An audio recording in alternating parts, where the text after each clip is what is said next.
Doctor, நான் பிடிக்கலன்னா கீழே வந்திருப்பாங்க. மொத்தத்துல அவங்களுக்கு எங்க ஆபத்து வந்தாலும் நீங்க தான் காப்பாத்துறீங்க.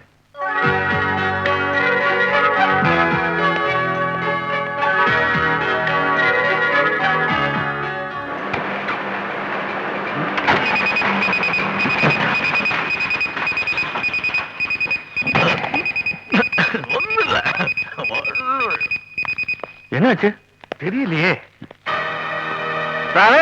நீ எதுக்கு இந்த வேலை செய்யற? நீ யூனியன் லீடர் ஆயிட்டல, யூனியன் ரூமுக்கு போ.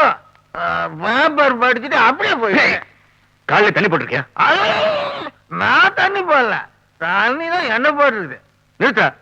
தொழில தெய்வம் மதிக்கல நாம இப்படி குடிச்சிட்டு வேலைக்கு வரலாமா? உங்க வேலையெல்லாம் முடிஞ்ச உடனே சாயந்தரம் நீங்க குடிச்சா உங்க உடம்பு மட்டும் தான் வீணா போ. வேலை நேரத்துல குடிச்சிட்டு வந்தா உங்க உடம்பு மட்டும் இல்ல, இந்த பொருளும் முதலாளியோட பணமும் இதுக்கெல்லாம் மேல நம்ம உழைப்பு நாசமாயிடும். முதலாளி கிட்ட தொழிலாளிக்காக போராடுறேன்னா ஒரு தொழிலாளி தவறு செஞ்சா அதை நான் மன்னிக்க மாட்டேன். நாம எல்லாரும் சேர்ந்து மாணிக்கத்தை 15 நாள் சஸ்பெண்ட் பண்ணுவோம். என்ன சொல்றீங்க? கரெக்ட் தலைவா, நீ சொல்றதா நியாயம். மாணிக்கத்துக்கு இப்படி ஒரு தண்டனை கொடுத்தா தான் முதலாளிக்கு நம்ம நேர்மை தெரியும், மற்ற தொழிலாளிகளுக்கு ஒரு பயம் இருக்கும். போ வெளியே. நீ பேர் எடுக்க என்ன பயன்படுத்திட்டல, நானும் பெரிய ஆள் ஆகிறதுக்கு முன்ன பயன்படுத்திக்கிறேன். டேய் போட போறேன் போறேன் போறேன், மறுபடியும் வருவேண்டா. மறுபடியும் ஒரு அப்பளம் யாருன்றத காட்டுறா. ரொம்ப நல்லவனா இருக்கானே, நமக்கு டேஞ்சர் ஆச்சு. முதலாளி ரொம்ப நல்லவனா இருந்தா அவனுக்கும் டேஞ்சர் தான். லீடர், ஓஹோ leader, union leader, mister union leader. நீயா? என் தங்கச்சி வீட்டுல இல்ல, நீ வெளியே போ. உன் தங்கச்சி வீட்டுல இல்லன்னு எனக்கு தெரியும், அதனால தான் வந்தேன். என்னது? நான் ஒண்ணு பண்ண மாட்டேன். உன் தங்கச்சி எப்படி இருக்கான்னு காமிக்கத்தான் ஒரு குடிப்புக்கலான்னு வந்தேன். என்னாச்சு அவளுக்கு? வா ஒரு வாயா. ஒரு மனுஷனுக்கு லட்சக்கணக்கான பெண்களை சந்திக்கிற சந்தர்ப்பம் கிடைச்சாலும் ஒருத்தி கிட்ட தான் அவன் அடிமையாயிடுறான். அவன் யார் தெரியுமா? யாரு? காதலி. காதலிக்கும் மனைவிக்கும் என்ன வித்தியாசம்? ஒரு மனுஷன் எத்தனை பேர் வேணாலும் காதலிக்கலாம், ஆனா தன் காதலனுக்கே அவன் மனைவியா வரும்போது தான் அந்த காதல் முழுமையடைகிறது. அப்படின்னா எல்லாரும் காதலிச்சுதான் கல்யாணம் பண்ணிக்கிறாங்களா? கல்யாணத்துக்கு முன்னாடி காதலிக்கிறவங்களும் இருக்காங்க, கல்யாணத்துக்கு பிறகு தன் மனைவியை காதலிக்கிறவங்களும் இருக்காங்க. ஆக மொத்தத்துல எல்லாரும் காதலிக்கிறாங்க. உன் தங்கச்சிக்கு பேச கத்து கொடுத்த, படிக்க கத்து கொடுத்த, சமைக்க கத்து கொடுத்த, காதலிக்க கத்து கொடுத்தியா? யாரும் கத்து கொடுக்காம தன்னால வர்றதுதான் காதல். இதுக்கு மட்டும்தாயா உலகத்துல டீச்சரே கிடையாது. நானும் உனக்கு முக்கி சொல்லி பாக்குறேன். அங்க பாரு, உனக்கு பின்னாடி பிறந்ததெல்லாம் எவ்வளவு அழகா விவரமா கேட்டு தெரிஞ்சுக்கிறாங்க. ஆமா, நம்ம கல்யாணத்தை எப்ப வச்சுக்கலாம்? எங்க அண்ணன் சம்மதிச்ச உடனே. உங்க அண்ணன் சம்மதிக்கலன்னா கல்யாணம் கிடையாது. அப்ப எனக்கும் கிடையாது. பாக்குற பெண்ணெல்லாம் காதலிக்கிறேன், கல்யாணம் பண்ணிக்கிறேன் சொல்ற ஆம்பளை நான் இல்ல. நான் ஒரு கோடீஸ்வர மகங்கிறதுனால என்னை கல்யாணம் பண்ணிக்கிறதுக்கு 1000 பேர் முன்னுக்கு வரலாம். ஆனா நான் ஆசைப்படுறதெல்லாம் உன்னதான்.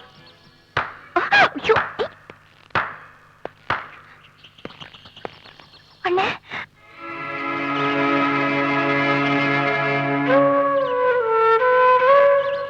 வயசுக்கு வந்த தங்கச்சிக்கு வளையலையும் தாவணியும் வாங்கி கொடுத்திருந்தான்னு அவ புடவை கட்ட ஆரம்பிச்சு ரொம்ப நாள் ஆச்சுன்றதை மறந்துட்டேன்.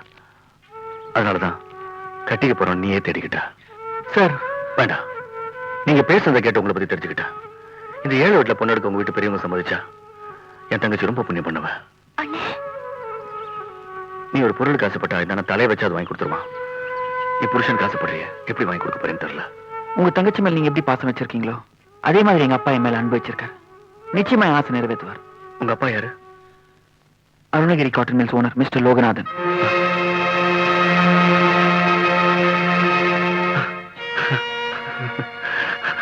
மன்னிச்சிருங்க சார், ஒரு கூலியோட வீட்டுல பொண்ணு எடுக்க உங்க அப்பா சம்மதிச்சாலும் உங்க கம்பெனி யூனியன் லீடர் வீட்டுல பொண்ணு எடுக்க சம்மதிக்க மாட்டார். வாமா போலாம்.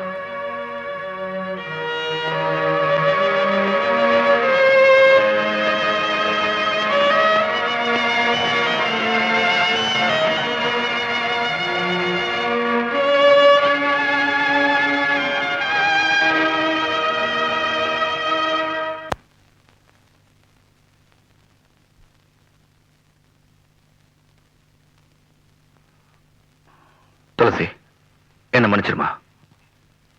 நீ எதுக்கு நான் மன்னிப்பு கேட்கிறேன்? நான் எது செஞ்சாலும் உனக்கு தெரிஞ்சுதான் செய்வேன். இது மட்டும்தான் உனக்கு தெரியாம செஞ்சுட்டேன். நான் தான் உன்கிட்ட மன்னிப்பு கேட்கணும். நீ கவலைப்படாதம்மா.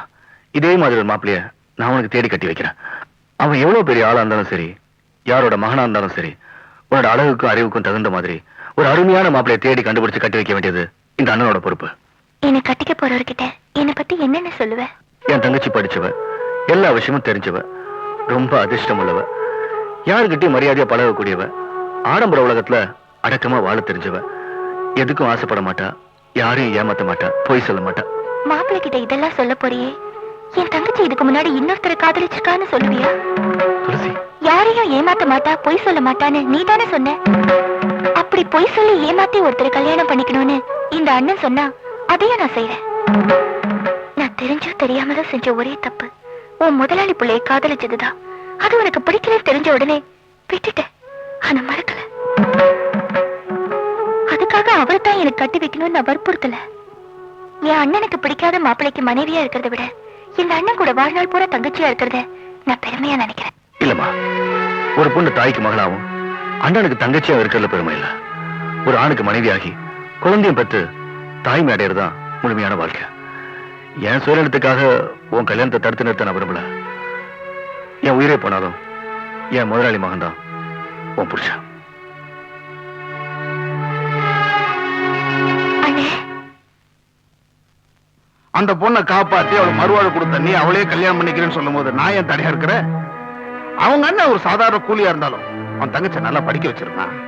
அந்த பொண்ணு அழகானவ, அடக்கமானவ, மரியாதை தெரிஞ்சவன். நீ சொன்னதுக்கு அப்புறம் நான் ஏன் அந்த கல்யாணத்தை தடுக்க போறேன்? நீ சின்ன வயசுல ஆசைப்பட்டு ஒரு புலி பொம்மை வேணும்னு கேட்ட, உனக்கு நான் நெஜ புலியே வாங்கி கொடுத்தேன். யானை பொம்மை வேணும்னு கேட்ட, நெஜ யானையே வாங்கி கொடுத்தேன். அப்படிப்பட்டனா நீ விரும்பி கேட்கிற ஒரு வாழ்க்கை துறைவி யாரா இருந்தாலும் எந்த வீட்டுல இருந்தாலும் சம்பந்தம் பேசி கூட்டு வர வேண்டியது அப்பாவுடைய கடமை இல்லையா? Thank you date. துளசியோட அண்ணனுக்கும் உங்களுக்கும் ஃபேக்டரியில ஏதோ பிரச்சனைன்னு. பார், எனக்கும் அந்த யூனியன் லீடருக்கும் பிரச்சனை தான். அதாவது ஃபேக்டரியில, வீட்டுல இல்லையே. நான் அவனு முதலாளி தொழிலாளிங்கிறது ஃபேக்டரியில தான், உறவுல இல்லையே.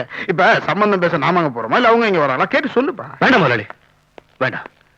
என்ன தேடி நீங்க வரக்கூடாது, உங்களை தேடி நான் வந்துட்டேன். இந்த ஏழையோட குடும்பத்துல பொண்ணெடுக்க சமைச்ச உங்க பெரிய மனசு நான் கும்பிடுறேன். என்னதான் இருந்தாலும் முதலாளி முதலாளி தான். இந்த வீட்டுல உன் தங்கச்சிக்கு அண்ணனா, எனக்கு சம்பந்தியா, என் மவனுக்கு மச்சனா எந்த நேரத்திலயும் வரலாம். கல்யாணத்தை பத்தி நீ கவலைப்படாத, அதெல்லாம் நான் பாத்துக்கிறேன். உன் தங்கச்சிக்கு நீ என்ன செய்யணும்னு நினைக்கிறியோ அதுக்கு வேண்டிய ஏற்பாடு பண்ணு. ரொம்ப நன்றிங்க. உங்களை மாதிரி படிச்சவங்களுக்கும் என்ன மாதிரி படிக்காதவங்களுக்கும் என்ன வித்தியாசங்கிறத இன்னைக்கு தான் தெரிஞ்சுக்கிட்டேன். உங்க வீட்டுல மருமகளா வரதுக்கு என் தங்கச்சி கொடுத்து வச்சிருக்கணும். கல்யாண வேலை இருக்கு. நான் வரேங்க, வரேங்க. Thank you date.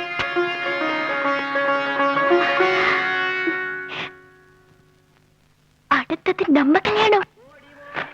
எல்லாரும் இங்கதான் இருக்கீங்களா?